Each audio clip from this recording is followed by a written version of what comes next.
میں ایک بات بتاتا ہوں، پچھلے زمانے کی ایک بات ہے کہ ایک پرہیزگار شخص تھے، متقی تھے بنی اسرائیل میں، ایک خاتون جو فحش کاموں میں ملوث رہتی تھی، طوائف تھی یا جیسی بھی، وہ آئی اس عابد کے پاس، یہ پرہیزگار شخص تھا۔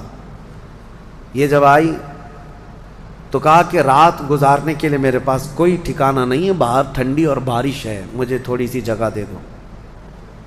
اس عابد نے رحم کھا کر اپنے گھر میں عورتوں کے رونے پر کبھی شیطان داخل ہو جاتا ہے، مدد کے لیے عورت رونا دھونا جب کرتی ہے تو اچھوں کا ایمان ختم ہو جاتا ہے۔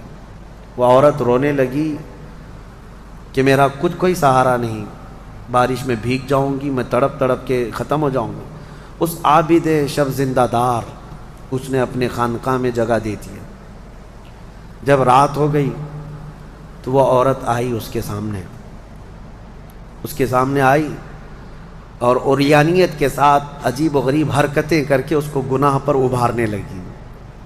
وہ عابد تنہا تھا، وہ قریب آیا، اس کے بعد پوچھا کیا چاہتی ہے؟ کہا چل کوئی نہیں ہے، رات میں کوئی نہیں ہے، ہم لوگ اپنے جسموں کی سکون حاصل کر لیں۔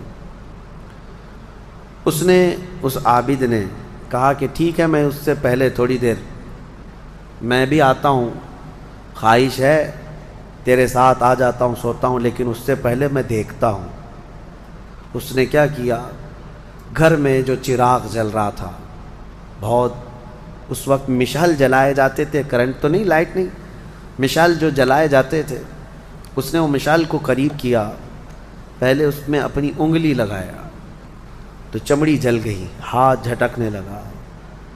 وہ خاتون تیار کھڑی تھی، پوچھنے لگی کہ کیا کر رہا ہے؟ کہا رک جا، دیکھ رہا ہوں۔ تھوڑی دیر کے بعد دوسری انگلی آگ میں لگایا، چمڑی جل گئی۔ پھر اس کے بعد وہ اسی طرح جلاتا رہا انگلی کو۔ اس خاتون نے پوچھا کہ کیا کر رہے ہو تم؟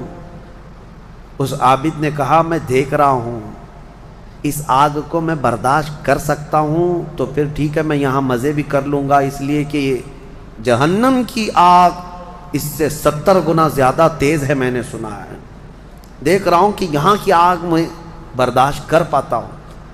2 انگلیاں سامنے کیا، 3 انگلیاں کیا، 4 انگلیاں جب مشعل میں لگایا تو پورا چمڑا جل کر کے صرف انگلیوں کی ہڈیاں کالی ہو کر رہ گئیں، ہاتھ پورا چمڑا لٹک گیا، پورا ختم ہو گیا، ہاتھ پورا جلا رہ گیا۔ وہ عورت چیخ مار